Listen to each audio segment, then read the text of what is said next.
A fonte que desafiou o nazismo. Hoje vocês vão conhecer a história de uma das tipografias mais amplamente utilizadas em logos, propagandas e até obras culturais, e também a primeira tipografia a ir para o espaço. Se olhando todas essas imagens você ainda não sacou de que fonte eu estou falando da Futura. Criada em 1927 por Paul Renner, na Alemanha, essa fonte tem uma história impressionante. Ela foi criada para um programa de habitações acessíveis, e esse programa ele era promovido por grandes arquitetos modernistas alemães. Inclusive o modernismo na Alemanha ele era bem encabeçado ali pela galera da Bauhaus, né? Aquela famosa escola de artes que também influenciou muito o design.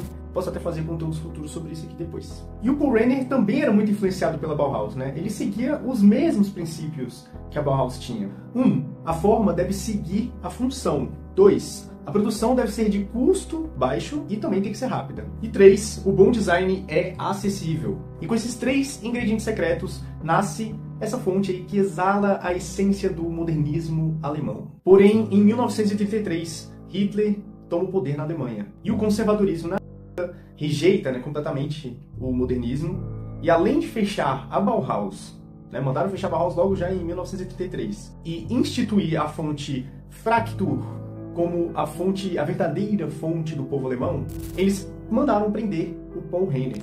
Paul Renner, esse, que antes mesmo da ascensão do partido, ele já havia lançado um manifesto onde ele se posicionava totalmente contra o nazismo e a extrema-direita.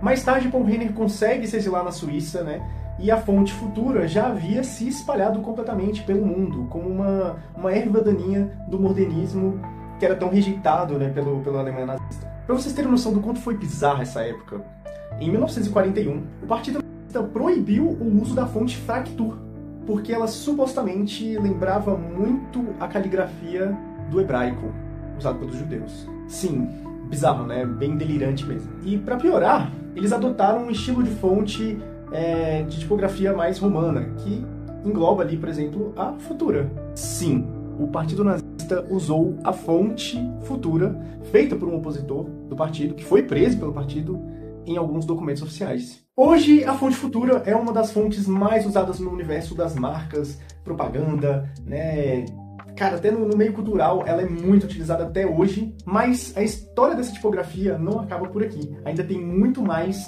para contar para vocês sobre a Futura. O que será que tem aí para eu contar para vocês? Então não se esqueçam de comentar esse conteúdo aqui e dizer o que vocês gostaram, o que vocês acharam, para eu lançar a continuação dessa história em uma parte 2, beleza?